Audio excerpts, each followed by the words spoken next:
নমস্কাৰ সকলোলৈকে। মই আজি ঘৰৰ গছতে লাগি থকা এই গোলনেমু গছজোপাৰ পৰা নেমু কেইটামান পাৰি লৈ নিমখ সানি থ'বলৈ লৈছোঁ। মইনো কেনেকৈ থওঁ ভিডিঅ'টো শেষলৈকে চাই থাকিব। ইমান ধুনীয়াকৈ লাগি আছে চাওকচোন গছজোপাত। মই এতিয়া কেইটামান পাৰি লওঁ।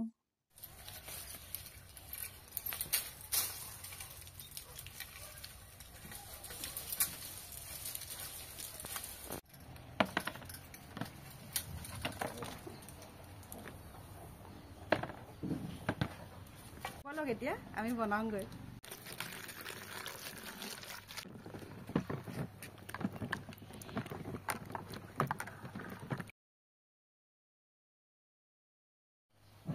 এনেকৈ ধুনীয়াকৈ মই টেঙাত লাগি থকা লেতেৰাবিলাক কটাৰীয়ে চুচি লৈ এতিয়া মই ৰ'দত দিম। তাৰপিছত মই এই গোটেই টেঙাকেইটা এনেকৈ নিমখ সোমাবৰ কাৰণে অকিয়াই লৈছোঁ।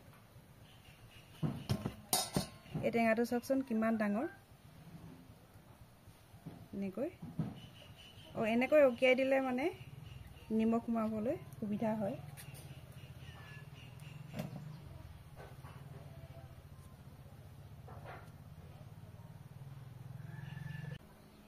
এতিয়া মই টেঙাত লাগি থকা পানীখিনি শুকাবৰ কাৰণে অকণমান ৰ'দত দি লওঁ।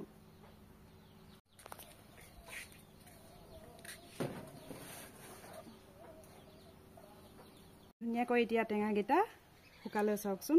বটলটোতে ধুনীয়াকৈ এই টেঙাকেইটা ভৰাই থ'ম।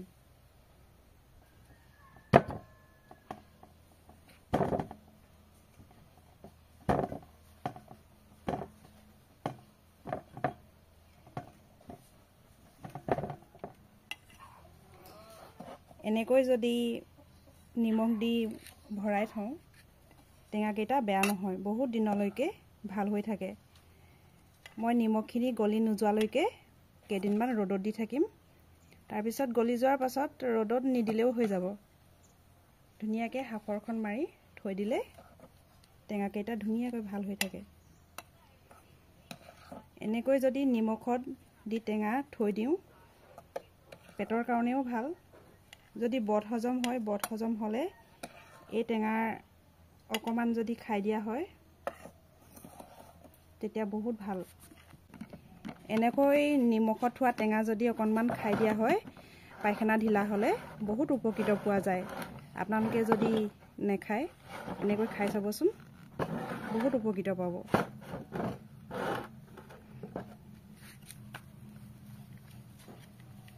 এতিয়া মই এনেকৈ কেইদিনমান ৰ'দত দি থ'ম। নিমখখিনি গলি গ'লে ৰ'দত নিদিলেও হ'ব।